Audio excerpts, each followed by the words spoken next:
우리는 바로 사회 계층화 현상으로 가보겠습니다. 다시 일반 사회 넘어오고요. 사회 계층화 현상. 이거는 얘들아 도표의 이론 파트야. 도표를 실전처럼 푸는 게 있잖아. 숫자를 해가지고. 근데 그런데 사탐만 할 때 이제 제일 힘들었던 게 이과에 이렇게 많이 넘었잖아. 도표 푸는데 문과에는 진짜 오래 걸리거든. 사실 도표 푸는데 문제 오래 걸려. 근데 이과 애들 푸는 거 빨리 걸리는데 선지를 못 골라. 왜? 이론을 몰라서. 이론 수업은 3월만 해드립니다. 그래서 3월까지만 해드리거든요. 그래서 이론을 몰라도 선지를 못 고르겠다는 거야. 도표는 다 풀었는데. 그래서 숫자는 야, 이과 중에서 이제 너희는 문이과는 안 돼서 의미는 없긴 하지만 어쨌든 이과 중에서 그 수박인 애들 있지. 걔네 도표 진짜 빨리 풀어. 근데 선지를 못 골라. 자, 그래서 선지를 고르는 방법을 오늘 배울 거예요. 사회 계층화 현상. 그래서 걔네들은 거꾸로 학습법을 했어. 선지를 통해서 개념을 익히는 거지. 사회 계층화 현상. 자, 1번. 사회가 계층으로 나눠져 있다. 상류층, 중층, 하층 뭐 이렇게 나뉘어져 있는 거. 이 나뉘어져 왜 나뉘어져 있겠어? 사회적 희소 가치가 제대로 분배가 안 된 거야. 사회적 희소 가치가 제대로 분배가 안 된다니까 균등하게 분배가 될 수 없는 거죠. 가치의 불균등한 분배.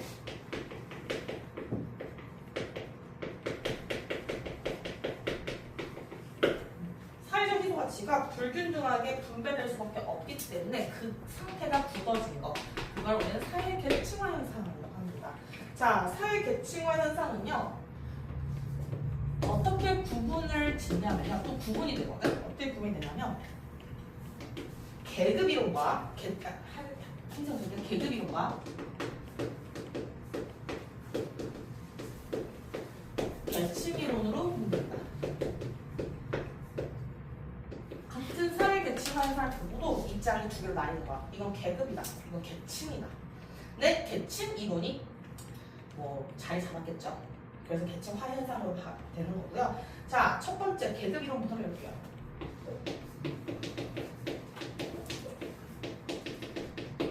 계급 이론. 오랜만에 나옵니다. 마르크스가 진정한 겁니다. 주장한 겁니다. 마르크스. 네, 마르크스가 주장했고요. 자, 얘는 뭐로 구분하냐면 구분 기준은 이론문이에요. 이론문. 뭐냐면 계급은요 딱 하나의 기준으로 구분된다는 거야. 뭐? 경제적 단일 기준.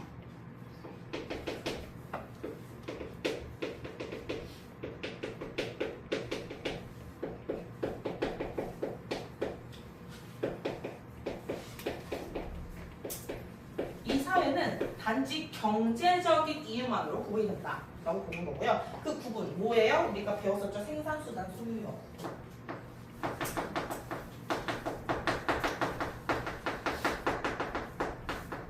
역으로 계급이 나뉜다라고 했어요. 생산수단 소유욕. 생산수단 뭐 있어요? 토지, 자본, 공장 이런 거. 토지, 자본, 공장 있습니다. 그래서 이 생산수단을 갖고 있었냐 안 갖고 있었냐에 따라서 유산 계급과 무산 계급으로 구분한다고 했어요. 유산계급과 무산계급으로 구분한다. 얘는요 1원론이지만 이분법적 대립구조예요.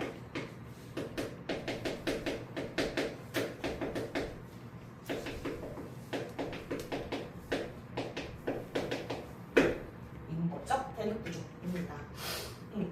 어떻게 이분법적 대립구조예요? 지배계급과 피지배계급으로 나뉩니다. 유산계급과 무산계급으로 나뉩니다. 지배계급과 피지배계급으로 나뉘는 거고요. 그러니까 중간층은 소멸돼 있죠. 딱 두 개로만 나뉩니다. 얘를 그림으로 그리면요. 그림으로 어떻게 주로 출제가 되냐면 이렇게 출제가 돼. 피라미드인데 지배, 피지배. 이 세모 그림이 나오면 마르크스구나 이렇게 생각하면 되고요. 중간층이 소멸되어 있다. 불연속적 개념이다.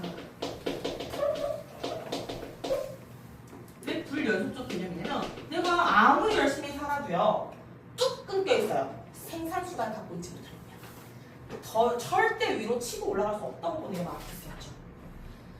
기능론은 뭐였어요? 치고 올라갈 수 있다 열심히 하면 그죠? 그거였고 마르크스는 아니라고 봤었잖아. 그게 여기까지 이어지는 거고요. 그래서 수직 이동이 거의 불가능합니다. 수직 이동은 뭐냐? 부모가 부자였는데 가난했는데 내가 부자가 될 거. 이 수직 이동이 개천에서 용나는 게 거의 불가능하다. 라고 봤어요. 이따가 배울 계층 이론에서는 활발하다고 했죠. 그리고 이 시기는요, 이 시기가 아니라 이 대립 구조는요, 계층의식, 계층 간, 뭐 이거 계급이라고 하겠지만, 계급이라고 할까? 자, 계급 간, 소속 계급, 소속 계급의식, 소속의식이 강합니다. 그래서 레미제라블 같은 게 나온 거예요. 계급의식이 강하니까 어떻게 되게 투쟁을 하려고.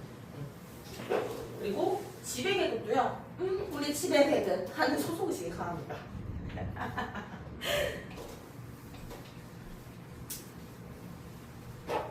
네. 2번 계층입니다. 삐졌을게요. 계층이로.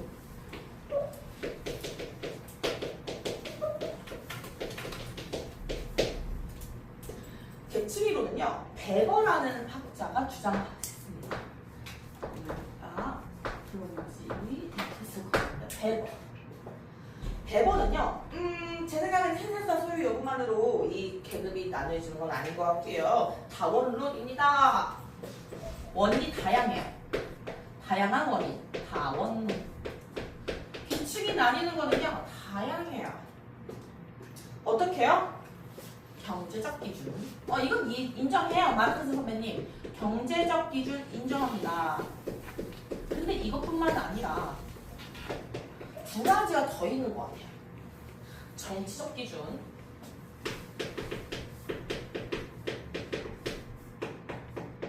사회적 기준이요. 원전. 원래 글에는 뭐라고 써있냐면 경제적 기준 클래스라고 하고요. 그래서 우리가 클래스 차이가 난다. 그러죠? 정치적 기준은 파워. 사회적 기준은 스테이터스. 스테이터스입니다. 이렇게 나눠 있었어요. 자, 경제적 기준. 네, 마르크스 선생님 맞아요. 재산, 부, 이게요. 하나의 선생님을 넣는 계급, 제 말은 계층. 계층을 나누는 기준이 돼요. 재산, 부, 이런 거요. 이게 바로 계급이 되죠. 무슨 계급이냐에 따라서 나뉠 수 있죠. 근데요, 정치적 기준, 사회적 기준이 영향이 있다니까요. 권력을 얼마나 갖고 있느냐, 어디 당이냐. 더불어민주당 당대표가 지금으로서는 국민의힘 당대표보다 힘이 세죠. 여당이니까요. 그리고요, 그게 아니더라도 학자들, 굉장히 명예직이잖아. 지위, 위신. 그래서 베버는요, 3분법을 따른다고 합니다. 세 가지 기준에 따라서 3분법을 따른다. 3분법을 따르고 이거에 따라서 상, 중, 하를 나눴어요. 이렇게 해서 3분법이기도 하죠. 또 3, 중, 하 또는 더 많이 계층이 나뉠 수 있다고 했습니다. 자, 왜냐면요. 그림은 여기다 그릴게요. 계층 이론의 그림은 시험에 어떻게 나오냐면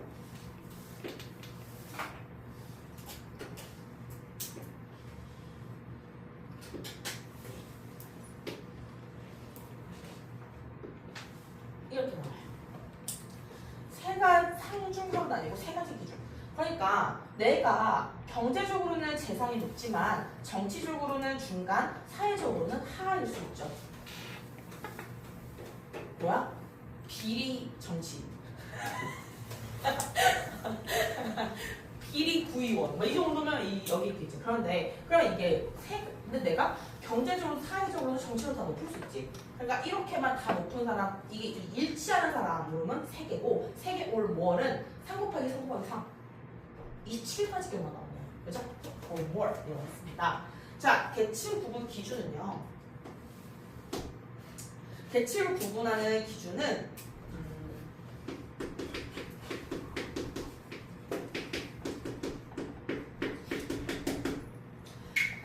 굉장히 모호하죠. 왜? 왜 모호해서? 무슨 당 정치인이면 굉장히 객관적인 거 아니에요? 선생님 최대한 확실한 기준을 말해주는 거지. 사실 대비해서 계급 이론에 비교해서 봤을 때는요. 계급 이론은 공자 갖고 있어요? 없어요? 피대 계급입니다.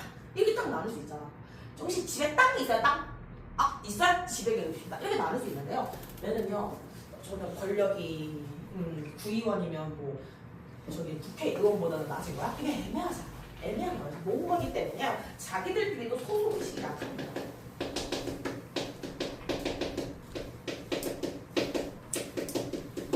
자기들끼리도 소속의식이 약하고요. 그리고 범주화를 시도했다라는 표현이 나오는데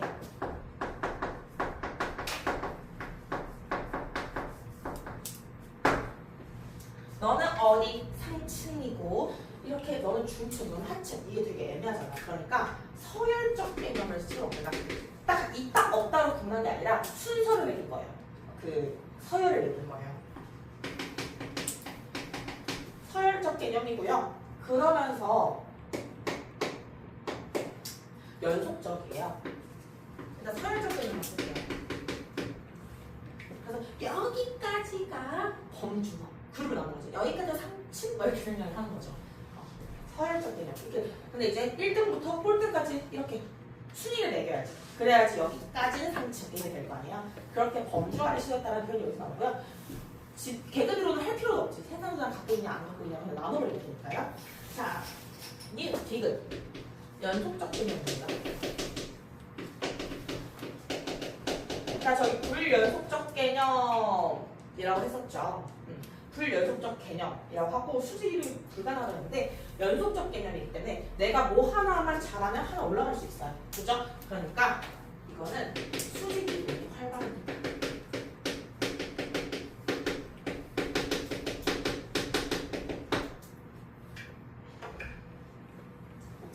수직 이동이 활발합니다. 그리고 아까 말했지만 비리정치인처럼 지리불이치가 발생해요. 리을 지리불이치 현상이 발생합니다.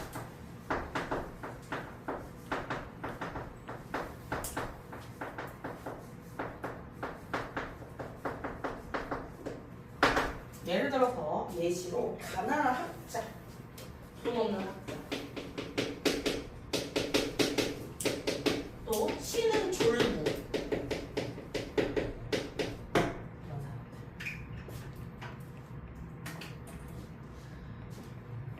큰 3번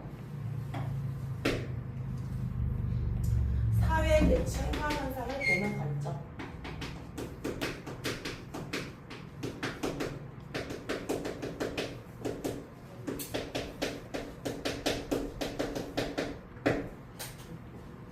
사회 계층화 현상을 보는 관점. 기능론의 예를 어떻게 볼까요?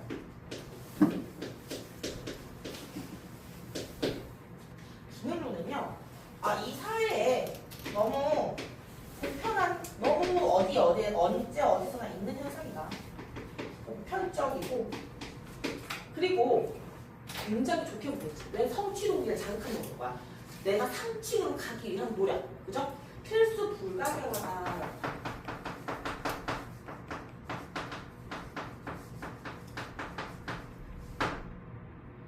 그래서 우리가 필수 불가피 배웠죠? 그게 바람직하다는 뜻이라고 했었지. 바람직한 현상입니다. A. 왜냐면요, 차등 분배는 인재 선발에 기여할 수 있다.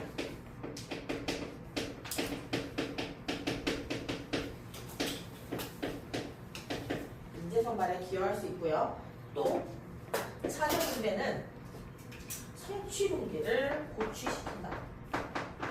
나 성공하고 싶어. 그래서 나도 상층에 갈래. 성취 동기를 고취시키기 때문이에요. 갈등 논리는 좀 어떻게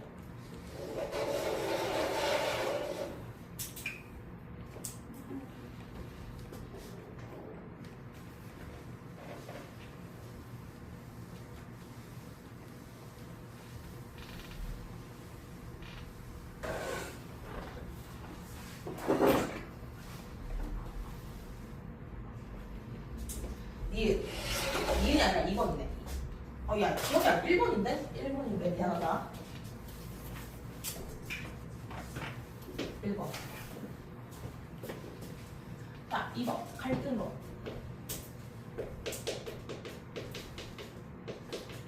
갈등론은 얘를 어떻게 볼까? 이 계층화 현상을 너무 똑같이 보편적으로 봐요. 보편적인 현상이다. 보편적인데 그래 이 사회 어디서나 이런 현상이 일어나는 걸 인정해. 근데 보편적인데 이걸 그대로 두고 볼 거야? 개선되어야 할 현상이라고 생각합니다.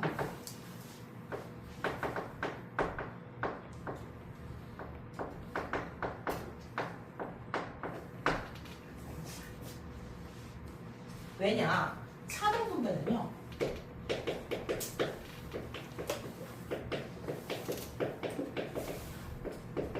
착취 그리고 억압의 결과니까요.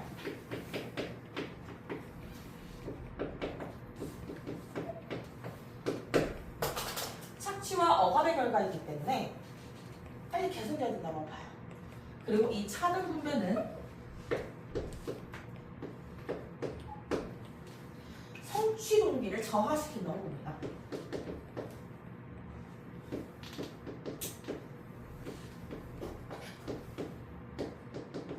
네? 이 사회는요, 생산수단 여부가 좌우하는 가정 배경이 좌우하기 때문이에요. 그러니까 내가 열심히 살 마음이 안 생기겠죠.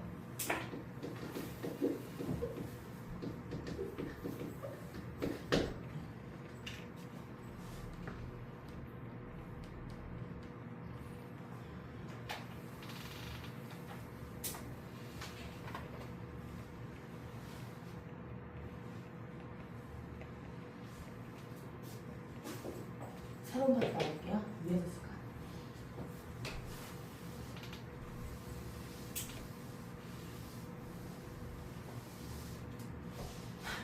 사회계도.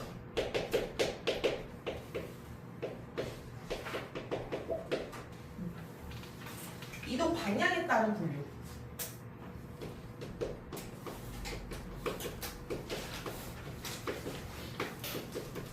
이동 방향에 따른 분류가 하겠는데요. 1번 동그라미 수평 이동, 2번 동그라미 수직 이동. 자, 수평 이동은요, 동일한 계층 내에서 변화하는 거예요. 3층이면 3층으로.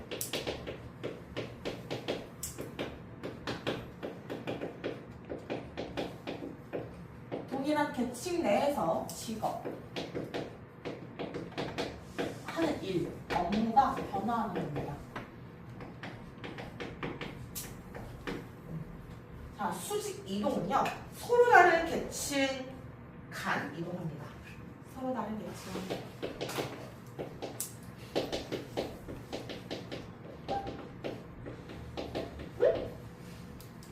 서로 다른 계층 간 이동하는 거예요.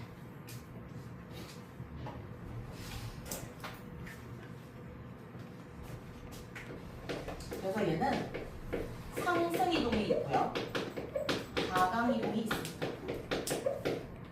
상승 이동이 있고 하강 이동이 있어요. 상승 이동, 하강 이동이 되게 자유로운 사회. 상승 이동만 봐도요, 활발한 사회입니다. 수직 이동이 활발한 사회.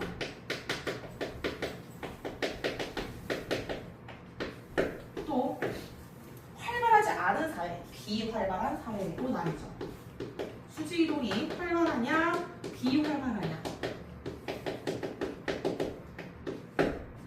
수직 이동이 활발한 사회는요, 다른 말로 개방적 계층 구조라고 하고요.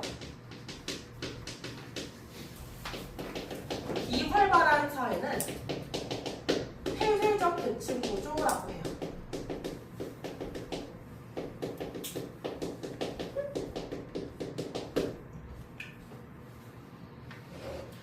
활발한 사회는요, 성취주의를 중시합니다.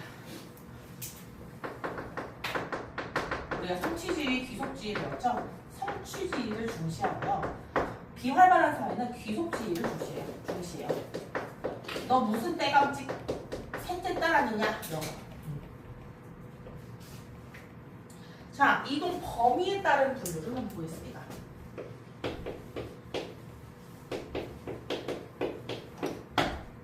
이동 범위. 이동 범위는요, 이동 기간에 따른 분류라고 해요.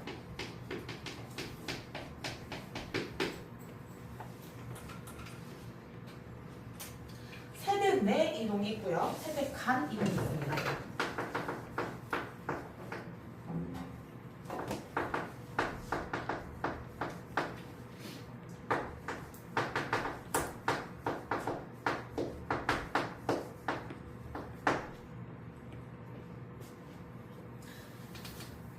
세대 내 이동은요, 한 사람의 생애 내 변화예요.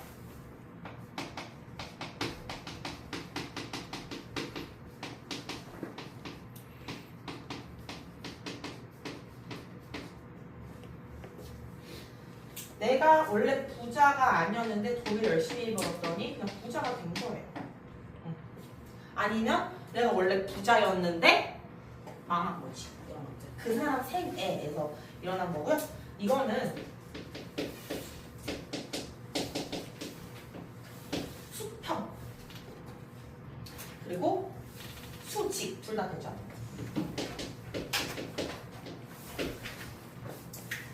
그냥 중추에서 중추로 업무만 직업만 변화했을 수도 있고요. 세대 간 이동은요, 부모 자식 간에 일어나는 겁니다. 부모 자식 간의 계층 변화를 보는 거고,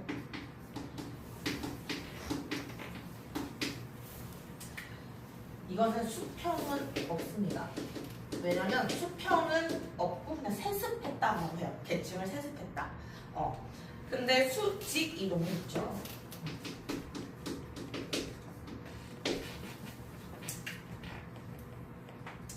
그래서 부모 자식 간 계층 변화는요, 그냥 진짜 이거는 한 사람만 두고 보는 거고요. 세대 간 이동은 부모님은 어땠는데? 를 보는 거예요. 그래서 부모님은 부자였는데 내가 가난해요. 아니면 부모가 가난한데 내가 부자가 됐어요. 계층에서 용이 났어요. 이거는 부모랑 자식 둘 다 비교할 때 세대 간 이동을 쓰는 거예요. 자, 그래서 그 나라의 세습률, 그 사회의 세습률은요, 2번이 좌우합니다.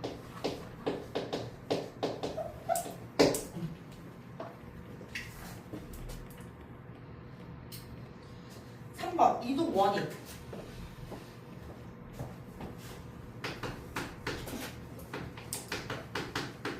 네, 3번 이동 원인에 따른 분류. 개인적 이동.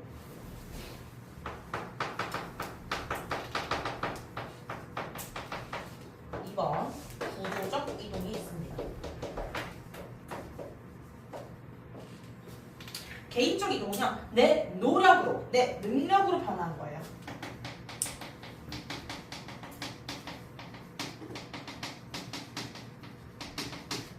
개인적 노력과 능력으로 변화시킨 거고요. 구조적 이동은요, 계층 구조가 변하는 거예요.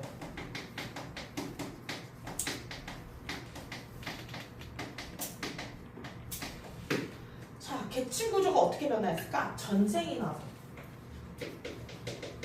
우리 집이 폭망했어요. 또 천재지변, 우리 집에 해일이 났어요. 나 타펠 다녔었는데 선생님 한다는 건 아니고요. 그 지진이 났어. 무너졌어. 구조적 하강 초래, 구조적으로 내 계층이 내려가요.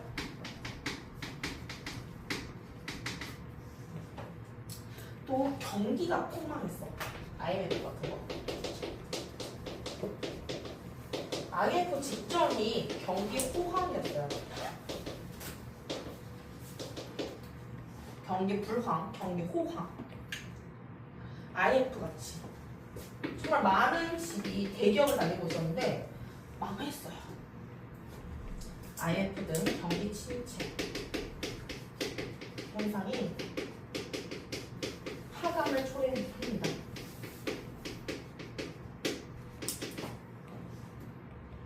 또 위에다 쓸게요. 신분제가 폐지되고요.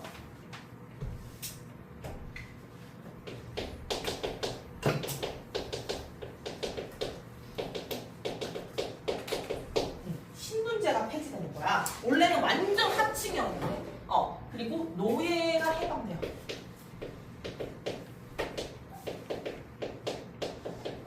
이런 사례가 있을 수 있겠죠. 그래서 뭐 구조적 상승이 생깁니다.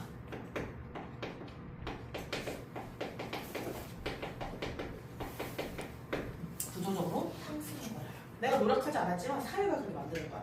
D가 잘 나오는데 별표 하나. D 산업 구조가 변하는 거예요.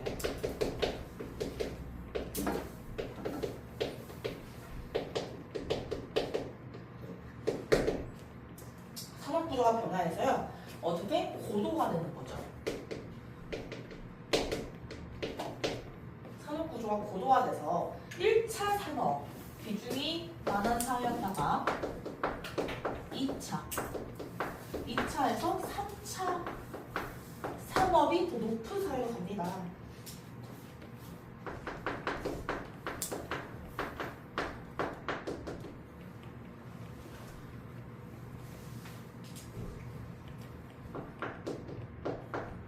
그래서 원래 내가 진짜 잘 나가는 농구였어. 근데 농구보다 강사가 더 좋아요. 그런 사례가 있죠. 왜 교육 서비스업이니까요. 3차. 1타 강사라는 말이 없었잖아요, 원래. 자, 계층 구조. 할 수 있습니다. 자, 계층 구조.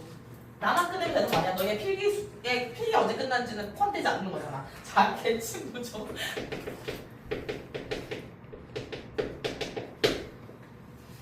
계층 구조는요, 상, 중, 하. 그리고 결국 계급이론은 사실 이제 역사 속으로 들어간 거고요. 상, 중, 하 이렇게 나뉜다. 상, 중, 하층의 비율을 따지는 게 시험에 나와요. 도표에서. 상, 중, 하층의 비율. 근데 중요한 거는 중층이야. 중층이 모든 거를 구조를 결정해요. 왜? 중층이 사회의 안정성, 얼마나 이 사회가 안정하냐, 안정성을 좌우하기 때문이죠. 자, 1번 동그라미. 완전 계층형.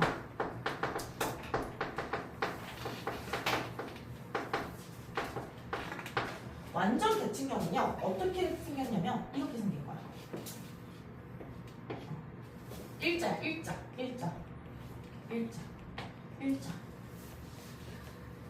상층 30%, 중층 30%, 33%, 34% 이렇게 되는 거죠. 33%, 상층, 이 나라 100명이라고 치면 3명이 상층, 3명이 중층, 3명이 하층인 거예요. 뭐예요? 현실적이지 않죠? 이런 거. 현실형은 아닙니다. 그래도 시험에는 나와요. 어떤 모두가 불평등한 상황이다 라고 나와요.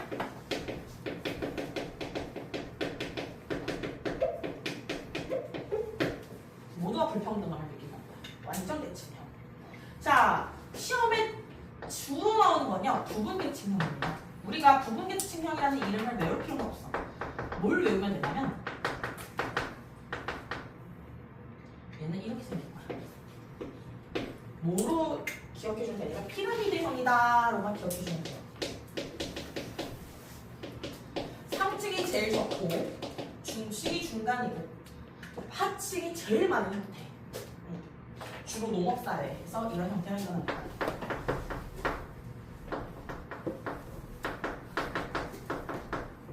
주로 농업사회에서 근데 일어나는 현상이고 굉장히 불안정한 상황이에요. 그림을 보고 안정이다라고 말하는데 불안정한 상황입니다. 하층이 너무 많기 때문이야. 하층이 너무 많기 때문이고요. 자, 3번 부분평등형.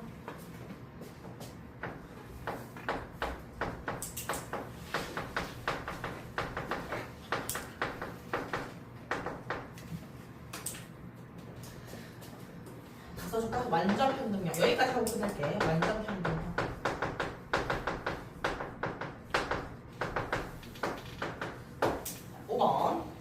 타원형. 6번까지 있습니다. 6번 그냥 모래시계요.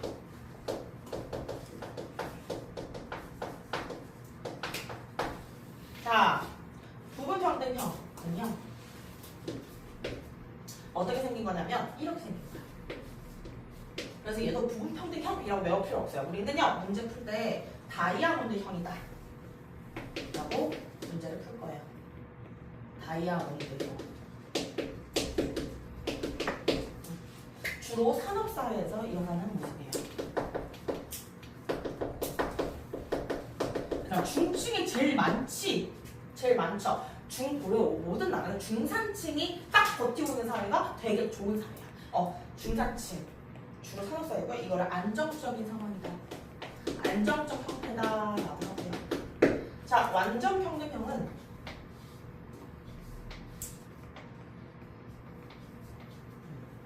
상중하가 왼쪽, 중간, 오른쪽 이렇게 되어 있는 건데요. 당연히 현실적이지 않죠.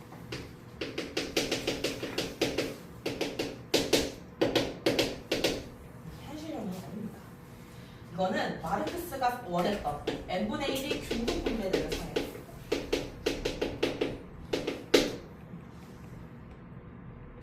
자, 타원형은요 어떻게 생겼냐면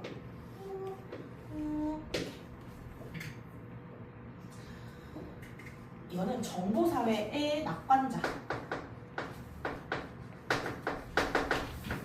정보사회가 최고야 라고 생각하는 정보사회 낙관론자들이 주장하는 형태입니다.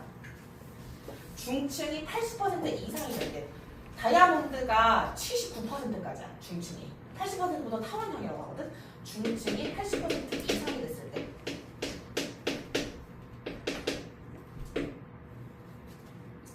네, 중층이 80% 이상이 됐을 때고요. 이때는 그냥 안정적인 게 아니라 매우 안정적이라고 합니다. 매우 안정적. 자, 6번 모래시계형이죠. 모래시계형은 어떻게 생겼냐면요. 중층이 너무 적어요. 이거는 정보사회 비관론자들이 하는 거예요. 주장하는 거예요. 왜 이렇게 중층이 줄어드냐? 정보 격차 때문에요. 정보 격차 때문에. 정보 격차가 원인이 돼서 사회가 굉장히 불안정하게 변한다는 거야. 매우 불안정한 상태고요.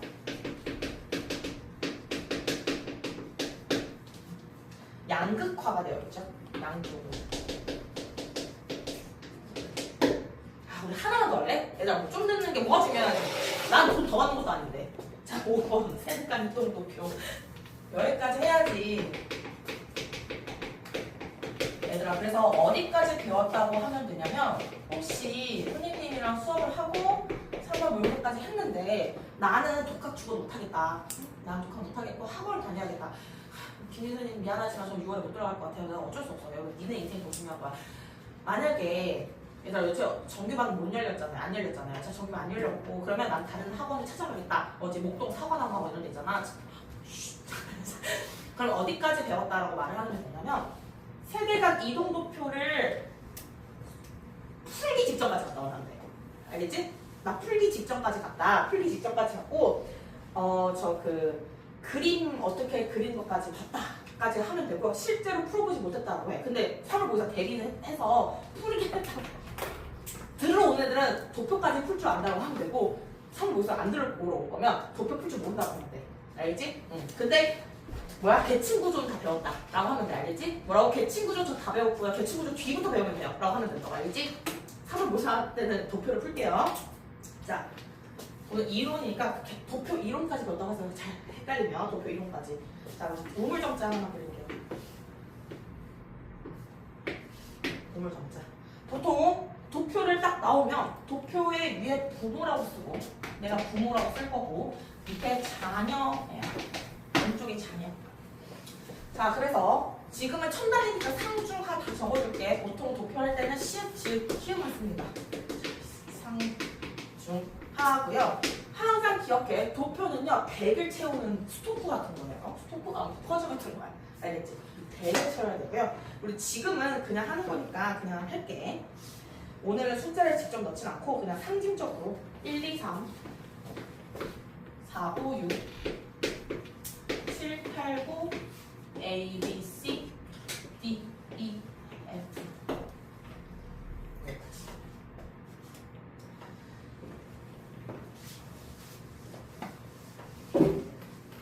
문제에서 어떤 거를 물어보냐면 세대 간 세습을 구하라 그래요.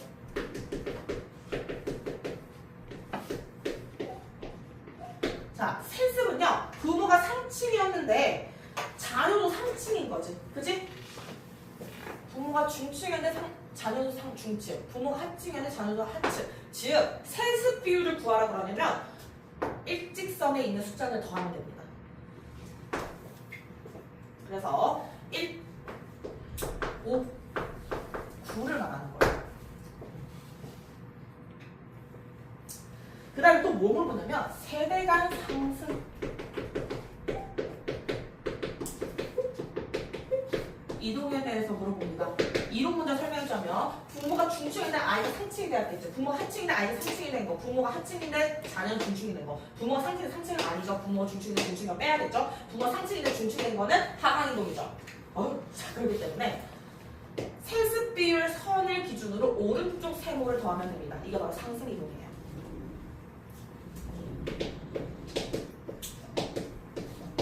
이 숫자를 더해주면 돼요. 그게 바로 세대간 상승 이동 비율입니다. 알겠죠? 자, 이제 세대간 하강 이동을 물을 때가 있어.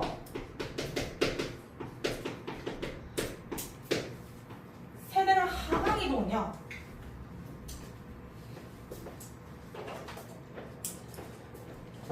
반대쪽 세모를 더해주면 되겠습니다.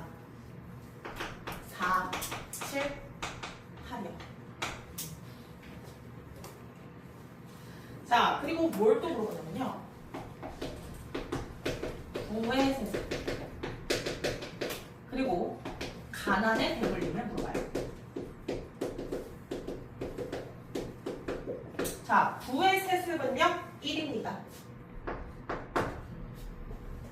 가난의 배불림은요 9예요. 거기에 있는 숫자를 뭐 이렇게 해주면 돼. 뭐 맞다 틀리다 판단해주면 됩니다. 그리고 뭐 당연한 거지만 1 더하기 2 더하기 3이 D가 돼야 되고 4 더하기 5 더하기 6이 2가 돼야 되고 7 더하기 8 더하기 9는 F가 돼야 되고요. 1 더하기 4 더하기 7은 A가 돼야 되고 2 더하기 5 더하기 8은 B가 돼야 되고 3 더하기 6 더하기 9는 C가 돼야 돼. 이렇게 해서 배를 맞춰가는 게임이에요. 그 게임은 3월에 자 하고 여기까지 끝.